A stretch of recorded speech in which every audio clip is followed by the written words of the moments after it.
Hey, often people are asking, is it true that I can lose my Medigap coverage if I get sick? Today's video, I'm going to walk you through exactly what qualifies you to not be able to continue your Medigap coverage. You'd be shocked on what I'm going to share. And also what allows you to continue to get coverage for the rest of your life on your Medigap coverage. Stick around, I'll be back in just a second. So is it true that you can actually lose your Medigap health insurance or Medicare Supplement insurance? Well, the truth of the matter is you can lose your Medigap coverage. I'm going to cover that in just a second. Before I do, I'm going to explain to you exactly how Medicare Part A and Part B work and how you can enroll into a Medigap coverage plan or Medicare Supplement plan, and explain the details and the basics of that so you have an understanding and then understand how the coverage works, and then your responsibilities of when you enroll in the plan, how you can lose your coverage, and then how you will never lose your coverage. If you stick around to the end, I'm going to cover a couple of key elements about the Medigap coverage plan that most people don't know about and then get caught off guard when they do find out. So let's start with Part A. Part A is hospitalization. That is anything done inside of the hospital. I like to give the visual imagery of, if you think of a hospital, you see a picture of a hospital. Part A services cover the hospital bed, the jello, and the nurse that comes around and pokes and prods on you during the night and wakes you up. Part B services are outpatient services. That's going to fall under everything from doctor visits to specialists, everything done outside of the hospital. And that's going to fall under Part B services. Part A, original Medicare, has a deductible. Right now, it's a little over $1,700 per benefit cycle. So if you go in the hospital and stay a few days and you get out and you stay out 60 days or longer and you go back in to the hospital, you pay that deductible again.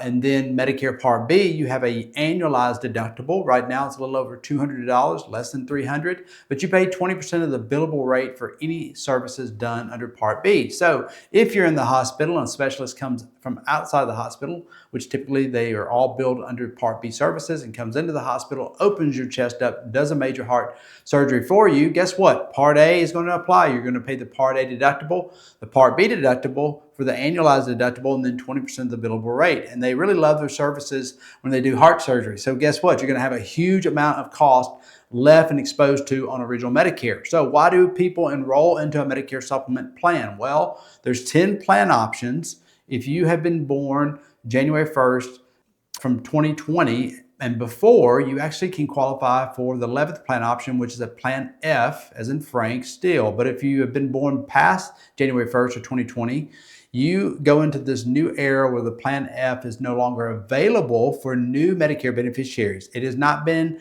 eradicated. It's not extinct. It still applies to anybody that has a Plan F prior to that. And if you're like 82 years of age and you're wanting to enroll into a Medicare supplement, you have the option to still enroll into a Plan F. May not be the best thing for you, but that's how that works. And there's a lot of information that's misguided out there on the Plan F and different plans. So 10 plans. The standardized plan that most people choose that we help with is a Plan G. Depending on the area, it could be a G or an N. The difference in those, a Plan G covers 100% of everything for the Part A services, the Part B services. You just pay the Part B deductible on a Plan G. So the annualized deductible is less than $300. Right now, you're going to pay that deductible, and then 100% of everything is paid. Now, what initiates the ability for that Medigap plan to do that? What is your part in that? And then what is the plan part for Medicare and Medigap? So let's start with this. One, when you pay your premium, it activates your policy. So you qualify for the policy and you pay a premium.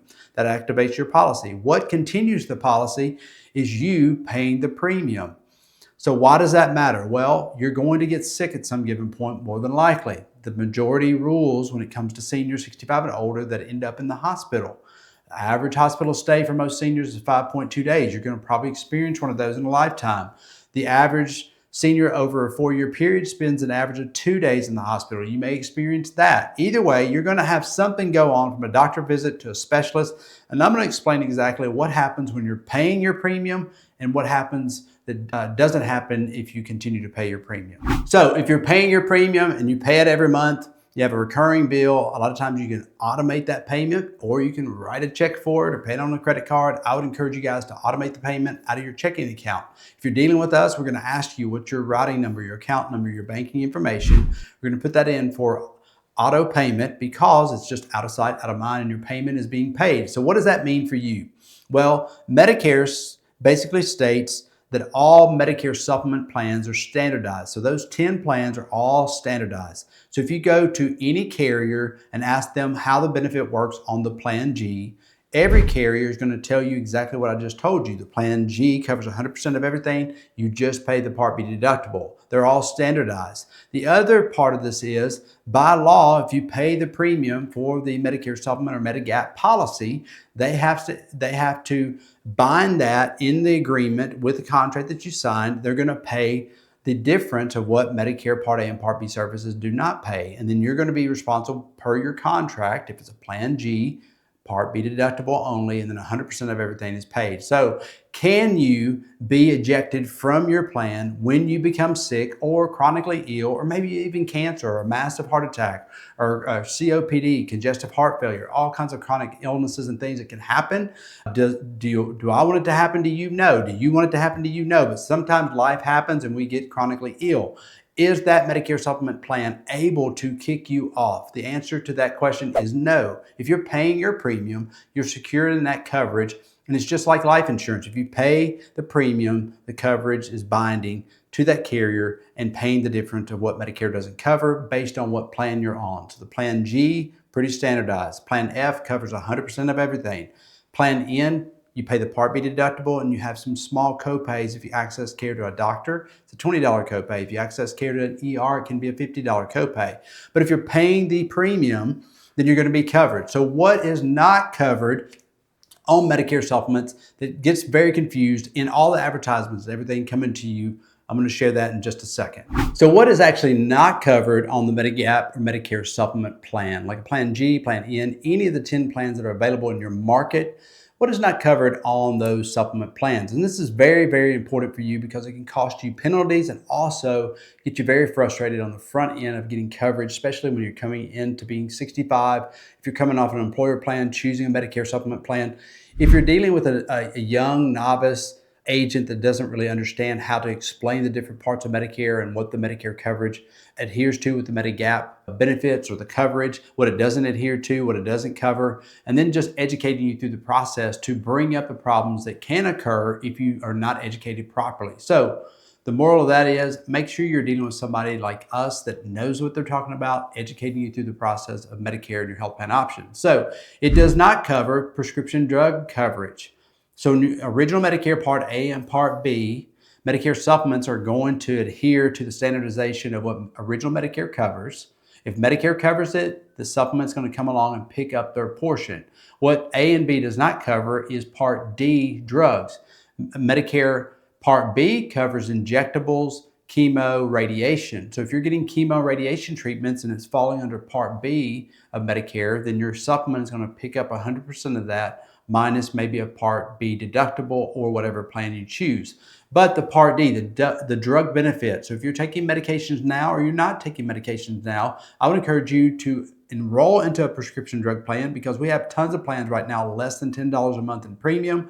And this is what it does. It eliminates your Part D penalty that will follow you the rest of your life. That can cost you a lot of money. We have videos on the Part D penalties and the different penalties of Medicare.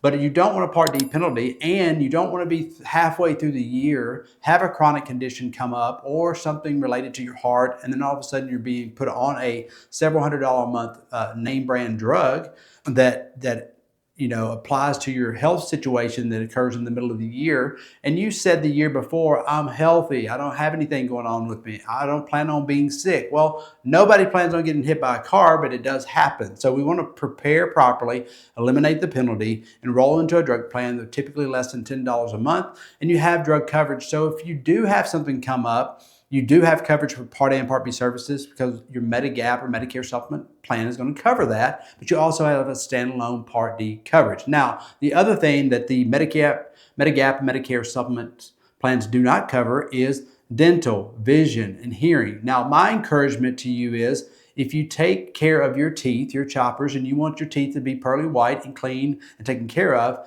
you're going to have to enroll into a standalone dental plan. You want to have a dental plan that covers the network of doctors and access to care that you want. Typically, there's several different companies out there. We deal with multiple companies, great dental plans, and usually you're going to pay anywhere from about $11 or $12 a month up to about $35 a month in premium costs for a great dental plan. So plan for that. If you don't know, ask. The other thing, like hearing and vision. Vision, a lot of times VSP is one of the largest plans out there we're in the network or contracted with. They have a huge network. Vision benefits can be very slippery on whether or not you're enrolling into something that actually has a great vision benefit. If there's a high deductible and not very much cost, sometimes you're paying more in premium than you get back in benefits. So do the math. If you don't understand that, I would encourage you guys to be able to click below, schedule a time with us to walk you through that, because it's just math. Looking at the numbers matters when it comes to managing your money well. And then we look at, hey, does it really, if you get your eyes checked and you have readers like me, I have astigmatism in my eye, so I have to wear about a $200 pair of readers instead of going to Walmart and buying a pair for 20 bucks. But if my benefit requires me to pay a high deductible and a high premium, and I'm only getting back a few $100s in benefits for glasses, well, guess what? I wouldn't have the vision coverage because I'm paying more for that than I'm getting back in benefit. So dental, vision, and hearing, very important. If you need it, make sure you understand the policy, what it adheres to, your deductibles, your costs, your copays, and your share portion of that policy. And realize if you're on original Medicare and you roll into a Medigap plan, you do not have drug benefit coverage, Part D coverage, and the dental, hearing, and vision doesn't come. You need to add that, and you can have a comprehensive plan that covers everything that you need. Guys, if you have additional questions, click below. We'd love to be able to schedule a time, educate you through the process of Medicare. We also have free content always on our YouTube channel, and then a Medicare Made Simple video that you can always subscribe to and get all the details about anything dealing with Medicare and so much more. Until next time, I'll see you on the other side.